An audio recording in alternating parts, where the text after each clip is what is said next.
আর সমসাময়িক আমাদের এই বাংলাদেশে যা শুরু হয়েছে, গত রাত থেকে ইন্টারনেট কানেকশন সব বন্ধ। আল্লাহর ওলিরা হয়তো ধারণা করেছে ইন্টারনেট কানেকশন বন্ধ করে দিলে দেশের মানুষ আমরা যা করছি আমাদের কর্ম আর দেখবে না। কিন্তু আল্লাহ ইন্টারনেট কানেকশন চালু আছে না? হ্যাঁ, আমাদের মোবাইল ফোনগুলো, আমাদের ক্যামেরাগুলো বন্ধ থাকলেও আল্লাহর ক্যামেরা, আল্লাহ কি এই মুঠোফোনের মতো এই ভিডিও করার জিনিসপাতি মনে বন্ধ আছে?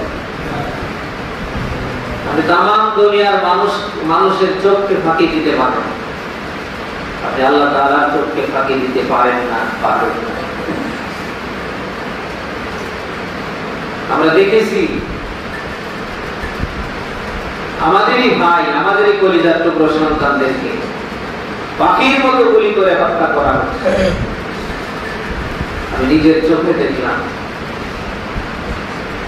আপনি কার উপরে এত রাগ ছাড়ছেন, কার উপরে আপনি অতর্কিত জুলুম হামলা চালাচ্ছেন?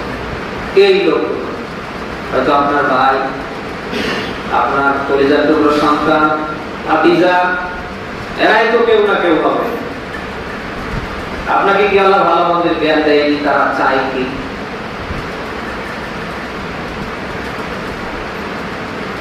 আপনি ভালো মন্দের জ্ঞান পাবার পরেও যদি ন্যায়কে ন্যায় বলতে না পারেন, হককে হক বলতে না পারেন, আপনি বাতিলকে বাতিল বলতে না পারেন, কুকুর আর আপনার মাঝে কোনো তফাৎ।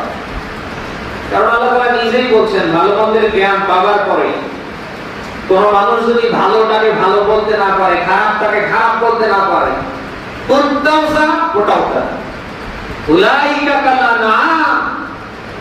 আল্লাহ তাআলা বলছেন উলাইকা, আল্লাহ তাআলা একেবারে স্পষ্ট করে দেখিয়ে দেন, ওটাই চার পাওয়া চতুষ্পদ জন্তু, জানোয়ার, বালহুম আদল, তার চেয়ে খারাপ।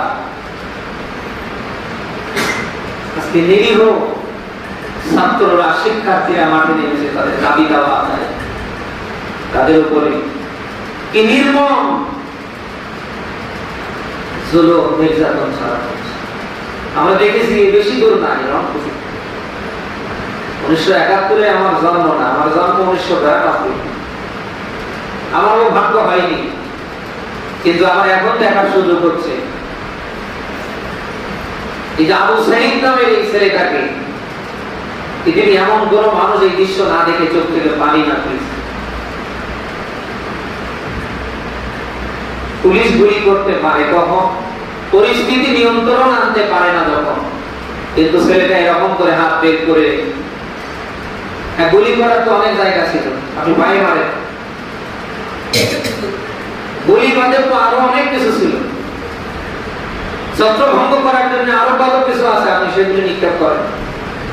কিন্তু আপনি নিরপরাধ নিরীহ পরিবারের সন্তানটার উপরে আপনি 1 নয় 2 নয় 4 গুলি ছুড়ে তাকে দুনিয়া থেকে বিদায় করলেন।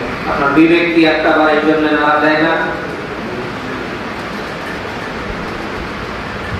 আপনি একটা বার খোঁজ নিয়ে দেখেন তো তার পরিবারের কি অবস্থা।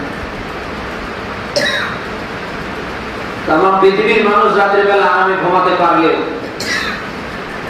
যে মায়ের বুক খালি হয়েছে, যে বাবার সন্তান দুনিয়া থেকে গুলি খেয়ে চিরদিনের জন্য চলে গিয়েছে, আপনার চোখে ঘুম আসলেও, আপনার টেনশন না থাকলে ওই পরিবারগুলির দিকে থাকা, তাদের চোখে ঘুম নেই, খাওয়া নেই, দাওয়া নেই। সামান্য কয়েকটা দিনের জন্য আপনি এই কাজগুলি কেন করছেন আমারে বলেন?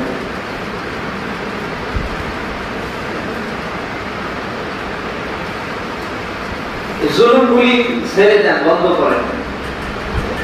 আল্লাহ সব পছন্দ করলে মানুষের উপরে জুলুম করা তিনি পছন্দ করেন। আমি সূরা আনআমের 21 নম্বর আয়াতের শেষ অংশে ব্যাখ্যা হবে। আল্লাহ তাআলা বলছেন ইন্নাহু লা ইউফলিহুস সালিহুন, নিশ্চয় জালিমরা সফল হয় না, সামনেও হবে না। ইতিপূর্বে যারাই মানুষের উপরে অত্যাচার করেছে, টর্চার করেছে, জুলুম করেছে, কেউ সফল হয়েছে? কিয়ামতের আগ পর্যন্ত আল্লাহ তাআলার রায়। কেউ কারোর উপরে জুলুম করে, অত্যাচার করে, টর্চার করে, অবিচার চালিয়ে সবল হতে পারে না, সামনেও পাবে। যারা মানুষের উপরে জুলুম করছে, অত্যাচার করছে, টর্চার করছে, হেদায়েত যদি থাকে আল্লাহ যেন তাদেরকে হেদায়েত দান করে।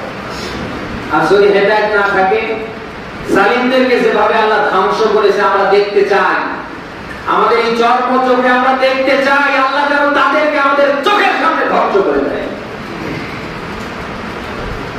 দোয়া করা ছাড়া আর আমাদের কিছু নেই।